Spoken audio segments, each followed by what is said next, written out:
Sorry kalau gue frontal, karena di sini kan gue hamba Tuhan ya, gue bukan diundang sebagai badut kan. I'm not a clown, I'm not here to make you happy, I'm here to tell you the truth, right?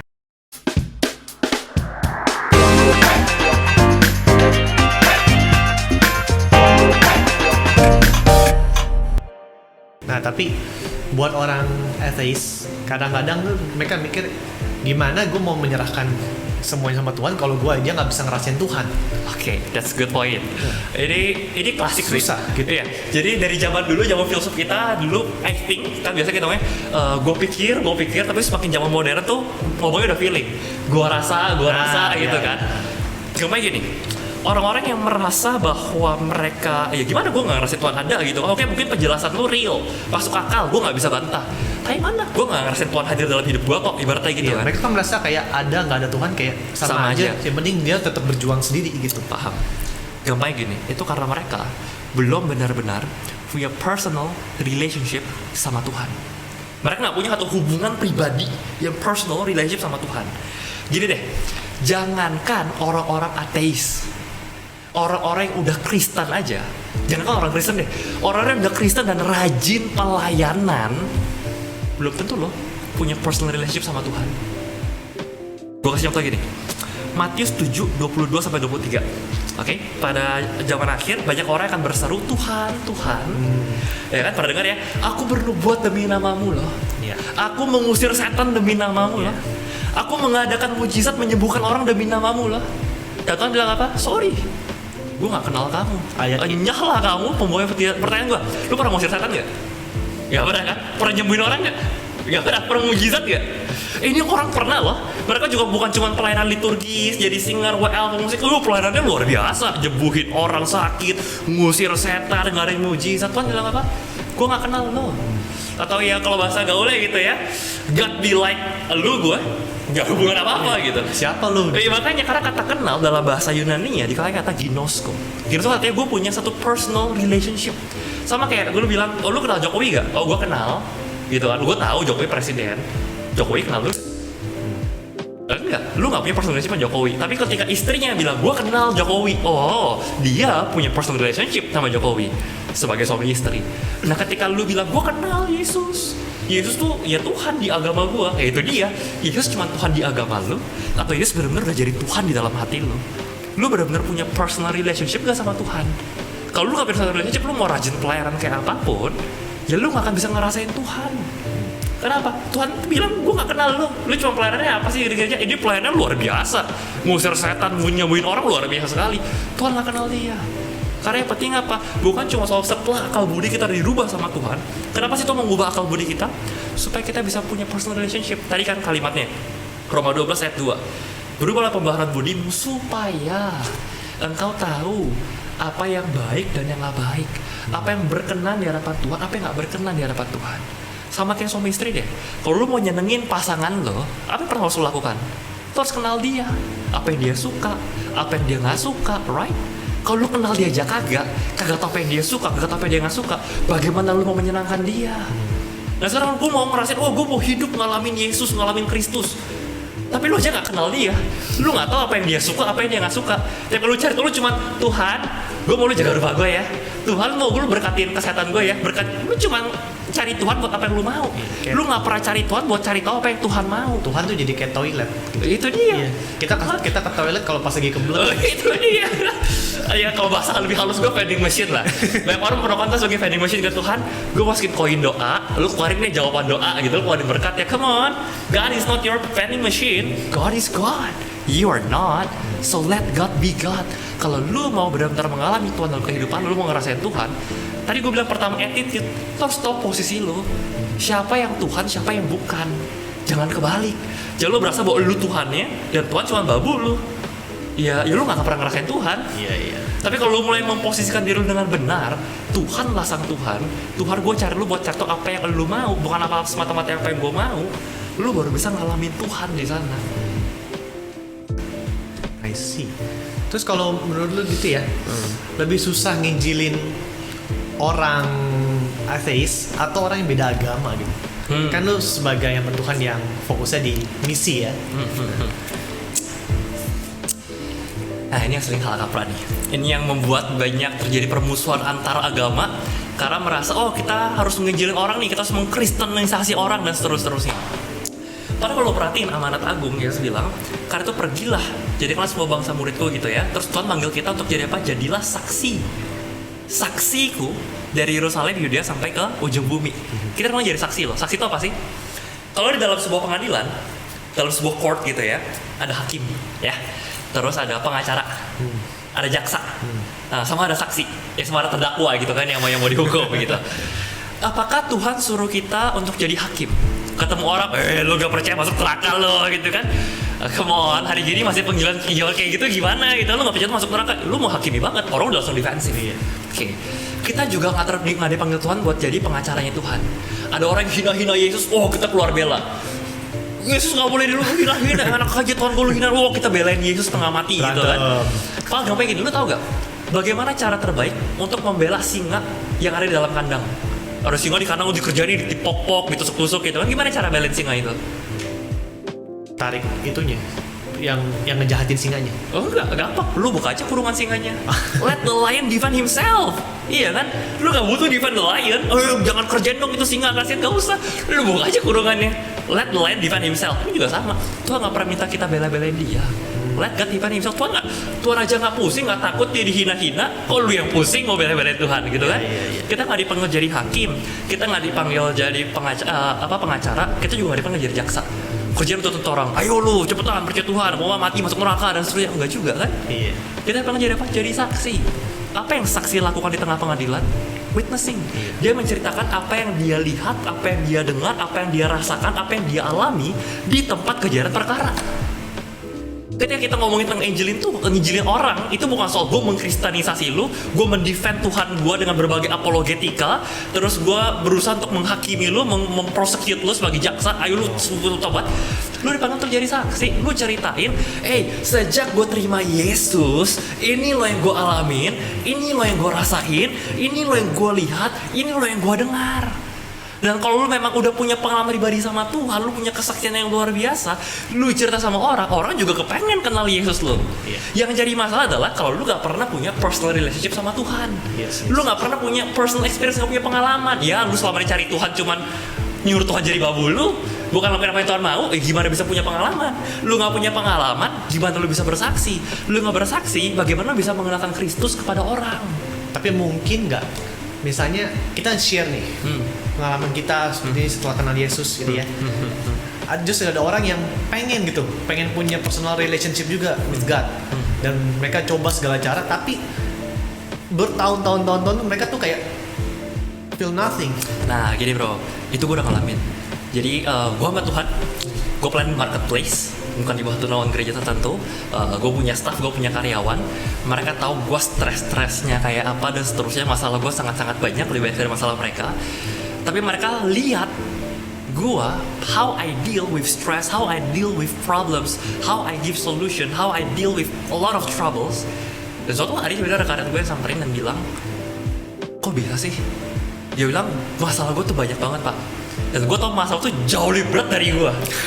Kok lu masih bisa hidup dengan sedemikian damai, dengan sukacita, masih optimis, masih bisa punya pengharapan. That's the moment gue bisa share. Bukan karena gue hebat, bukan karena gue yang tabah, tapi karena gue punya Yesus yang kasih gue damai, dan dia yang tertarik. Maksudnya, can you tell more about it to me, boss? Dan gue cerita Injil dengan ngalir. Malah gue kayak yang pasti mau tahu kayak galang-galang. Lu pasti gak mau tahu lah, Terus gue cerita lu kayak, ya gini gitu kan. Jual mahal. Iya, gue serius kan. Gue gak pernah tuh gini yang ngemis-ngemis, lu harus percaya Yesus kalau masuk, gak pernah. Justru orang yang tertarik ya. Yes, we are the magnet. Exactly. When you live a personal relationship life with God, you have personal experience, you be the salt and the light of the world. Apa sih salt and the light? You make the world better and you make the world brighter. Dengan sendirinya orang yang pengen kenal sama Yesus lo. Wah, dari orang pengen tuh masih sungkan gitu kan. Aduh, kita kan ya lu tau lah Indonesia gitu kan, Kristen kan mungkin bukan mayoritas dan seterusnya. Ntar gue salah ngomong, dianggapnya iya gue mau kristenisasi dan kawan-kawan. Enggak lah. Iya, lu gak mau tahu deh. Gue sih lu gak akan mau tahu. Enggak, gue beneran pengen tahu pak. Kok lu bisa kayak gini? Dan gue cerita bukan gue yang mau cerita lo ya. Gue yang maksa-maksa gue cerita lo ya. Jangan salahin gue lo ya. Tapi gitu kan. Masalahnya tadi pertanyaannya kalau misalnya memang ada orang mau coba nih, tapi mereka juga coba untuk build up personal relation gitu, tapi susah gitu. Itu gimana ya? Bahkan kan justru ya karena nggak ada personal relation, jadi banyak orang tuh yang merasa kekosongan dalam hidup. Oke. Iya. Nah, banyak kayak gitu juga yang akhirnya bunuh diri, ya kan, sorry to say gitu. Susah kan jadi. Gini, kalau ketika mau ngomongin masuk ke kekosongan diri, gampangnya gini. Because they haven't received Jesus as Christ, as personal savior. Yang tadi gue bilang, mereka percaya tentang Yesus, tapi mereka percaya tentang juga bagus tuh. Mereka percaya tentang Yesus, tapi mereka nggak percaya pada Yesus. Mereka nggak menerima Yesus sebagai juru selamat pribadi mereka. Dan akhirnya mereka menghidupi hidup yang kosong. Bahkan nggak cuma orang ateis loh, banyak banget hari ini orang yang rajin gereja, rajin pelayanan, tapi hidupnya kosong. Kenapa? Karena tadi mereka merokan Tuhan sebagai raja dan sebagai Tuhan dalam hidup mereka. Gue contoh gini deh, dari gue pakai pengalaman, gue cerita kesaksian hidup gitu ya. Iya. Menarik nih. Yang kayak tadi gue udah bilang, gue hamba Tuhan, tapi gue full time-nya di marketplace. Meskipun gue banyak banget lah pelayanan, tapi full time di marketplace. Gue menggunakan bisnis gue sebagai wadah untuk pelayanan, business as a mission, kayak gitu ya. Dan as you know, bisnis, especially ya bukan cuma di Indo sih, semua negara pasti ada aja. Tapi sebenarnya di Indo, yang tingkat corruptionnya juga masih tinggi, it's not easy, right? Apalagi gue di bidang properti, gue bangun perumahan, bantuin masyarakat berpenghasilan rendah, cuma 1,1 juta rupiah per bulan bisa punya rumah. Gue bantu mereka seperti itu. Dan masih banyak lagi pelayanan bisnis lain, gue belum bisa cerita di sini. Nah, ketika gue tahu bisnis gue tujuannya adalah buat pelayanan, maka prosesnya gue juga harus benar dong. Gak lucu kan? Oh iya, gue bangun ini bisnis buat pelayanan loh, buat Tuhan loh. Tapi tengah-tengahnya suap sana sini, caranya korupsi sana sini. Gue jadi tuh sih jijik banget ya, kayak apaan sih lo ngomong-ngomong bisnis buat Tuhan, tapi prakteknya gue lihat lo kotor-kotornya kayak apa gitu kan. Dan ketika lo mau bisnis bener, apalagi industri properti, sangat tidak mudah. Gue kasih contoh.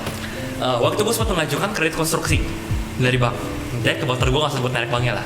Gue punya beberapa mentor yang udah lebih pakar, udah terbiasa di industri properti, mereka kasih nasihat. Mereka bilang, oh ya, ntar kalau kredit lu udah cair gitu ya, jangan lupa dibagi-bagi. Ada jatahnya itu buat si kepala cabangnya lah, buat analisnya, buat orang lain, ya supaya lancar lah ke depan. Kan, iya, kan, oh ya, gue tau lu Kristen, tapi kan jadi kan bagi-bagi berkat gitu kan. Which is I know that is wrong gitu kan, gak gitu juga kali eksis bagi berkatnya gitu kan. But again, dilema dong, kayak, oh ini nasihat dari sesepuh nih, dari mentor gue. Kalau lu mau long lasting di industri ini, kalau lu mau lancar ke depannya, you gotta do something like this. Tapi dalam hati gue sangat jelas, gue tahu this is not right, this is wrong, ini nggak bener, jelasnya ini nggak bener gitu kan. Itu lu mau alasannya bagi berkat juga, yaitu sekarang gue lu beri terang-terangan nggak? Kalau di depan KPK lu bagi gitu juga nggak berani gitu kan. Kalau beri terang-terangan berarti itu udah nggak terang, itu udah gelap, gampang aja gitu kan. Secara terang gelap lu berani nggak terang-terangan depan orang? Waktu gue dilema men, kayak aduh kasih gak ya, gue gak respect sama mentor gitu kan, gue gak lancar ke depannya. Tapi kalau gue kasih, gue tau ini salah, munafik banget gue depan Tuhan, bilang bis pelayanan tapi prakteknya juga gak benar. Gue bergumul dahsyat sekali sama Tuhan, sangat bergumul. Gue belum tahu dapat tuh jawabannya. Nah suatu hari tiba-tiba, ini belum cari, duitnya belum cari gitu, gue masih belum memutuskan jawabannya mau apa. Terus waktu itu masuk lebaran ke pending gitu kan.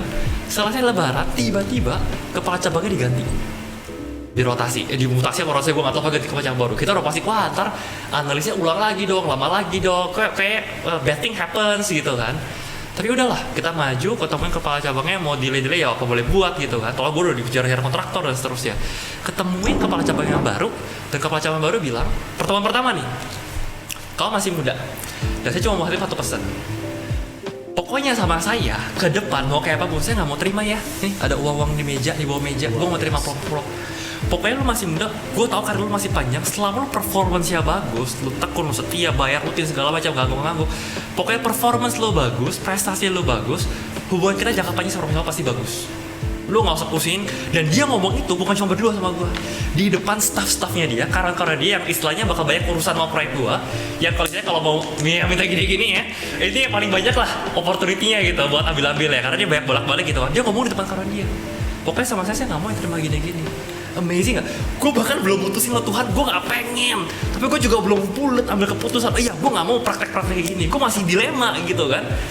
Dan dengan ajaknya, yaudah lu gak usah pusing-pusing dilema deh, udah gue gantiin kepala cabangnya. That's amazing. See, ketika lu nyari Tuhan, bukan cuma Tuhan, gue maunya ini, ikutin gue dong. Tapi lu nyari Tuhan, gue maunya ikutin yang lu mau. Tapi ngelakuin ikutin yang Tuhan mau, gak gampang Tuhan. Itu baru satu men. Ini ada satu lagi, ini yang keren banget. Penasaran nih. Di properti itu kan harus banyak perizinan. Dan ini udah rahasia umum lah. Banyak banget developer properti belum ada izin, udah jualan, belum ada izin, udah bangun. Ya, lu tau lah. Iya. Depannya Mei, I know. itu kan apa yang kasus kawan-kawannya. Gue gak mau nyebut I used to live close there. Oke, lu tau itu ya. Nggak ada izin, udah bangun, udah jual, which is nggak benar gitu kan. Dari awal gue udah prinsip, sebelum izin-izin gue beres, gue nggak mau nyolong-nyolong jualan, nyolong-nyolong bangun dan seterusnya. Gue mau semua izin gue beres dulu, baru gue kerjain apa yang jadi porsi gue. Tapi kan cash flow, tapi kan makin lama, betul. Tapi gue mau benar. Kenapa? Ya balik lagi, tujuan gue bisnis bukan semata-mata untuk profit maximization, bukan semata memperkaya diri. Gue lakuin ini untuk misi, untuk pelayanan. Ya itu terjadi satu sesi lain lah, gue gak bisa cerita ini panjang banget misinya apa. Jadi gue harus prakteknya juga harus lurus. Bohong banget, munafik banget, jijik banget Tuhan ngeliat gue kalau misalnya gue mau pelayanan tapi prosesnya gak benar. Suatu hari, ya lu tau properti banyak mafianya ya. Dulu bayangan gue tuh mafia tuh yang berotot, pakai jaket kulit, tatoan gitu kan, bisa tebel. Enggak. Sorry to say, gue harap di offer terserah lah. Mafia yang gue hadapin, ya nggak sedikit, ya mungkin juga rahasia, justru orang-orang berseragam. Ya gue nggak usah spesifik ya seragam itu maksudnya sampai sejauh mana. Kan seragam anak saya juga seragam kan, jadi gue aman lah ya ngomong berseragam gitu ya. Justru mafia itu orang berseragam. Yang nyamperin gue, tanda kutip gitu ya, nyamperin gue yang malah minta duit dan seterusnya, orang-orang kayak gitu. Biar banget sama bayangan gue. Ini orang-orang terpajang, orang-orang punya posisi. Dan mereka pas gue disamperin tuh nggak sendiri. Dia bawa satpol pp, bawa polisi, bawa preman tuh belasan orang buat kerumunan, buat keroyok. Gue cuma berdua sama temen gue. Oke? Pas mau ketemu takut gak? Pasti. Gila, siapa yang nggak takut? Yang dari kecil sampai gede sekolah Kristen. Dulu pas kecil ke sekolah diantar sama sopir gitu kan. Tiba-tiba harus ngadep belasan orang preman. Pernah ada yang bawa parang, ngancam-ngancam, datang ke kantor banting-banting meja, banting kursi, bentak-bentak terusnya. Pernah juga ada yang bawa pistol, enggak ya, taruh pistol di meja gitu loh ya. Pistol. Ya gue pikir gue takut kejadiannya. Pistol asli mainan lah. Saya takut dia makin happy gitu kan. Ya gue santai aja. Tapi takut bohong kalau gue bilang gue nggak takut. Di mobil sebelum ketemu tuh gue ada doa sama teman gue, doa Tuhan tolong kita mau bener. Tapi kita tahu dia pasti mau nyari-nyari kesalahan. Dan kita udah berusaha supaya kita nggak ada kesalahan sama sekali. Ya bener. Ditanya lah sama polisinya, lo ada izin nggak segala macam. Gue kasih semua bersih, lengkap, dia nggak bisa ketemu kesalahan gue. Right? Tapi akhirnya ya karena udah motifnya minta duit gitu kan, yaudah ini cerita lucu, gue minta deh 15 gitu kan, banyak banget. Gue gak ada salah, gak ada apa gitu, dia minta 15 juta gitu kan. Terus gue kayak, buat apa ya, gue belum bego gitu. Gue suka merekam, jadi kalau macam-macam gue bisa masukin ke dalam pemerasan dan seterusnya. Terus dia bilang, ya untuk koordinasi lah gini. Terus gue tekankan, oke, berarti kalau koordinasi berarti sifatnya sukarela dong ya. Sukarela kan bukan pemaksa, gue gak salah apa-apa gitu kan. Kalau sukarela, angkanya harus boleh dipaksa gak? Gak boleh dong, suka-suka gue dong. Gue tricky juga, nakal juga gitu ya. Kan Firman Tuhan bilang, lulus seperti cerdik seperti ular gitu kan. Berikutnya, pas gue tulis, gue bawain tuh amplop gitu kan. Isinya tau gak berapa? 1,5 juta.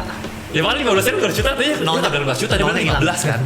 Dia buka, loh kok cuma 1,5 juta kan? 15 kan? Itu saya udah siapin 15. 15 duit 100 ribu.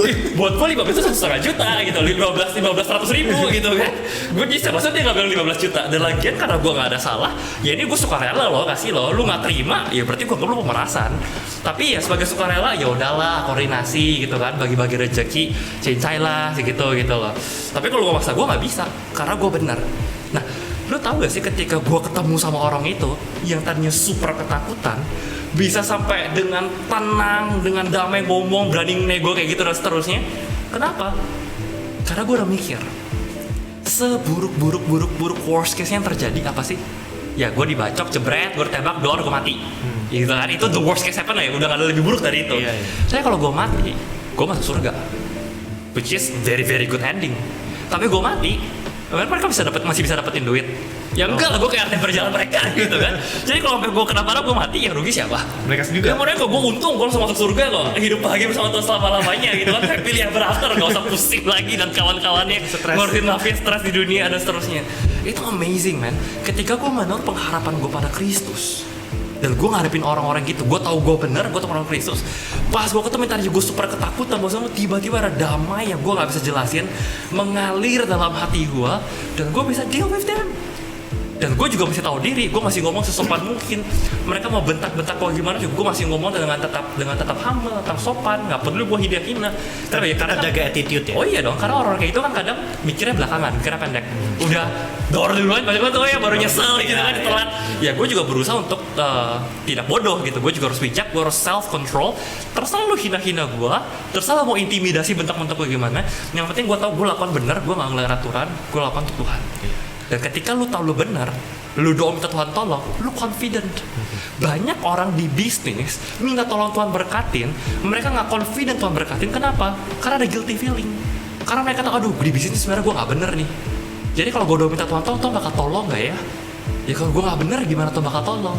Tapi ketika lu udah benar jalaninnya, you have the confidence when you ask God to bless you and to help you. Kenapa? Gue tau gue bener gak? Nah ini tadi gue bilang banyak orang Kristen KTP cuma datang Tuhan berkatin gue ya. Tapi di bisnis prakteknya suka-suka mereka. Yang penting gue nyaman, yang penting gue aman, yang penting gue lancar. Ya gimana mau Tuhan tolong? Gimana mereka bisa punya satu kehidupan yang fully godly experience? Wah gila Tuhan tolong gue punya kesaksian-kesaksian gini. Akhirnya bikin orang-orang yang gak percaya Tuhan akhirnya tertarik untuk kenal Yesus. Ya kalau hidup mereka aja gak benar-benar ngandelin Tuhan. Gue pernah punya kenalan sih. Kasusnya mirip kayak lu gitu. Tapi kalau nggak salah dia ini restoran gitu ya. Jadi dia kan juga ruko nih. Ruko, dia baru buka gitu kan. Sama tuh, didatengin preman berseragam lah gitu. Nah, dia kesel gitu. Dia sempet ngomong sama gua gitu. Dia bilang, "Gimana nih, Pres? Gua mau bisnis legal nih, gue mau bener-bener hidup bener gitu. Tapi lingkungan gue tuh nggak kayak gitu.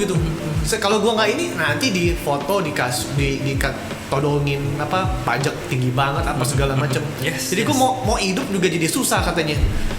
Terus saat itu gue nggak bisa jawab, karena memang kenyataannya begitu. Dan gue sempat juga ya bukan sewa, kan nyokap gue juga restoran dan gue tahu it happens gitu. Sometimes tiba-tiba pernah juga gitu di tempat gue kayak udah datengin, Pak ini ada biaya kebersihan gitu, fumigasi gitu kan, semprot.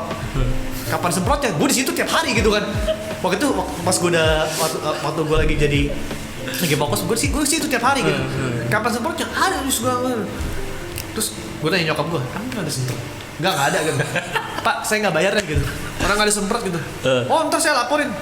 Kata nyokap gue, ya laporin aja gitu. Terus orangnya keluar, dia foto toko gue, terus dia jalan. What happens? Nothing happens. Nothing happens almost 2 years gitu ya. Ya mungkin memang kalau kita bersih gitu ya.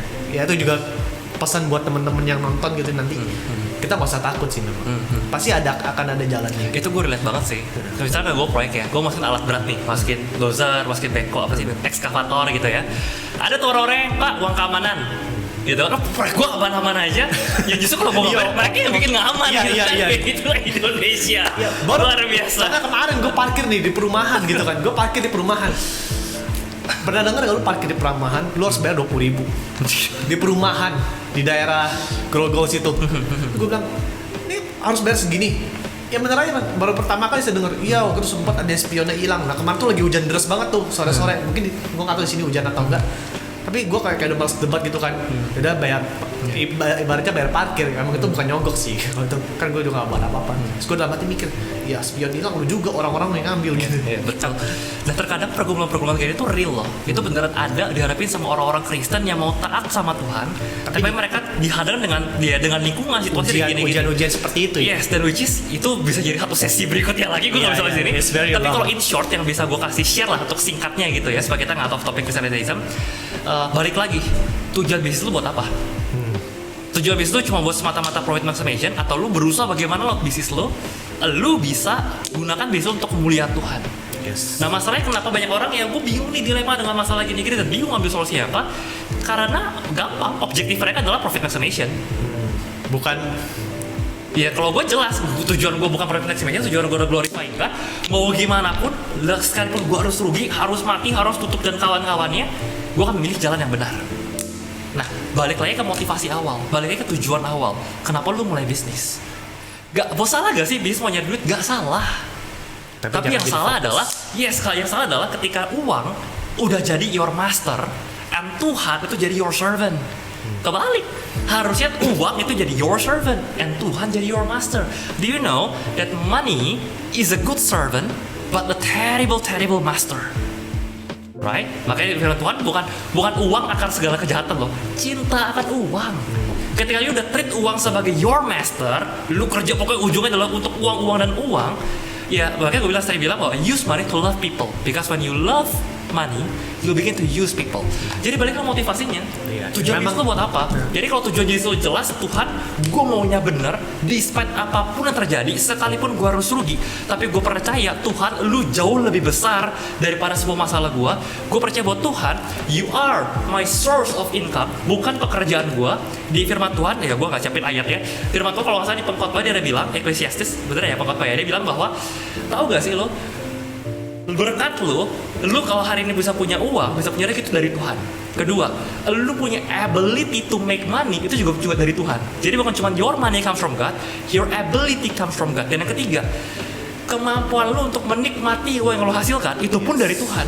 Jadi banyak orang yang bilang, kok banyak orang gak percaya Tuhan sukses ya, kotor-kotor sukses ya, banyak uang ya. Oh iya, belum tentu mereka bisa nikmatin. Berapa banyak orang kaya yang tahu mereka punya uang dari cara-cara kotor tadi, tidur gak nyenyak. Ntar kalau gue diserang balik gimana? Kalau gue ditutup gimana? Gue tangkap KPK gimana? Mereka tidur gak nyenyak. Orang-orangnya yang dia belum meninggal, anaknya udah rebutan harta dan seterusnya. So, kita bisa punya uang, kita bisa punya ability to make money, and ability to enjoy apa yang kita hasilkan, itu dari Tuhan.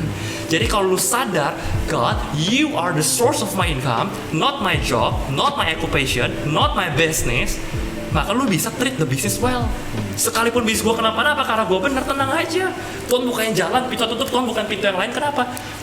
Ini cuma salah satu media yang bisa Tuhan kasih. Justru, kan tutup tuh kasih pintu yang lebih gede malah pintu yang karena oke, nak kamu udah lulus ujian nih, nak ini gue pakai pintu yang lebih gede ya, bisa kan? Iya. Justru memang adanya ujian-ujian seperti itu buat lihat kita imannya sampai sebatas mana ya. Exactly. Di batas mana kita bisa trust our God. Yes, itu yang bikin hidup lu bergairah. Itu yang bikin hidup lu gak kosong. Kan lu bilang tentang hati yang kosong kan. Banyak orang Kristen hidupnya kosong. Kenapa? Ya tadi mereka hidup nyari Tuhan jadi kayak babu. Cuma minta Tuhan berkatin apa yang mereka mau. Mereka gak pernah nyari Tuhan apa yang lu mau, gue lakukan deh yang Tuhan mau. Gak gampang gak? Kalau melakukan hal yang benar itu gampang, semua orang udah berbuat benar. Justru karena berbuat benar itu gak gampang, banyak orang ngambil jalan pintas yang gak benar. Tapi itu ketika lu memaksa diri untuk melakukan hal yang benar, sekalipun gak gampang, disitulah lu bisa mengalami providensia Tuhan, penyertaan Tuhan, berkat Tuhan, penyertaan Tuhan. Hidup lu akan penuh dengan personal experience dengan Tuhan.